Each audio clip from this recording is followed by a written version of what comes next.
Good afternoon, gardening friends. It's Saturday.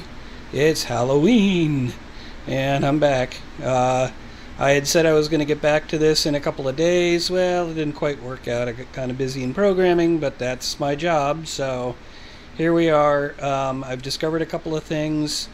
I've had a couple of little setbacks, and that's why you see all of my experiment from last week sitting on the kitchen counter. And what you're seeing at the top of the screen there is the back side of my stove.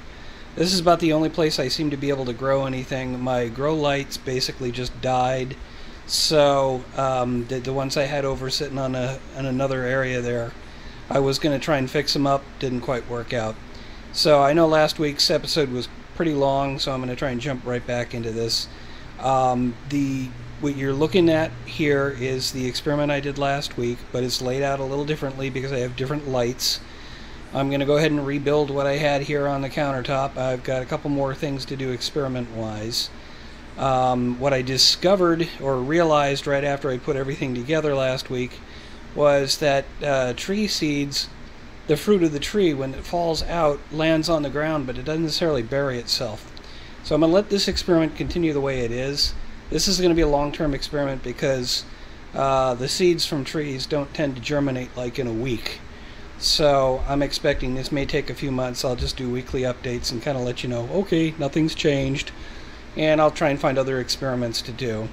The new one this week, the first new one, is over here. I was watching a couple of videos and I'd seen how some people wanted to grow avocados. So that's actually the pit of an avocado.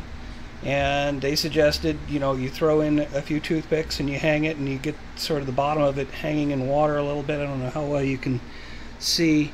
It's not completely submerged.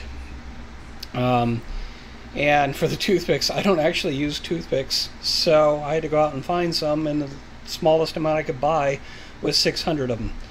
So I've got 597 remaining.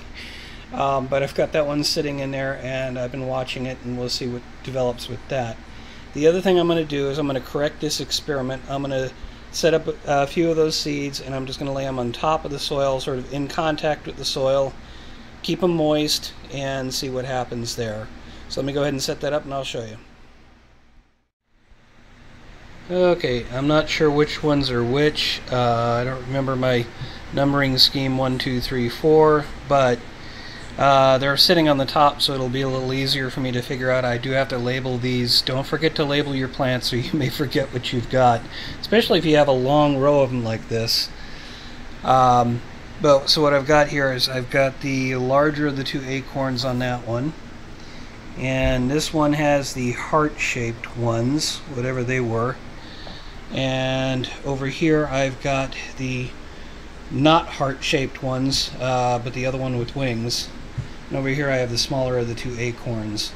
So that's kind of the whole thing running back and forth. And we'll water them in, we'll label them, and we'll watch them, and we'll see what happens. Until next time, this is the Budget Gardener signing off and saying, may your thumb, even if it's indoors, be green.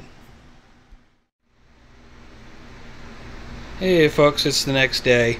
It's now November 1st, new month. And since I haven't actually managed to piece everything together yet for the next episode, I decided to go ahead and add this on. I was remembering then how much I actually hate how the back of the stove looks.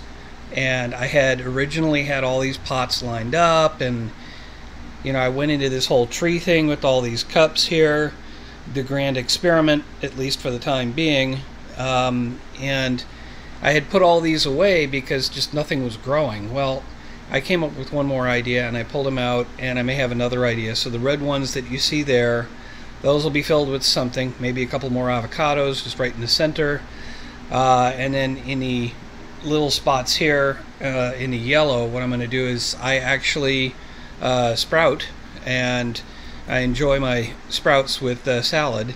So I said, I need to have some green in this garden, even though this is a long-term experiment, and the ivy really isn't necessarily adding that much to the garden right now.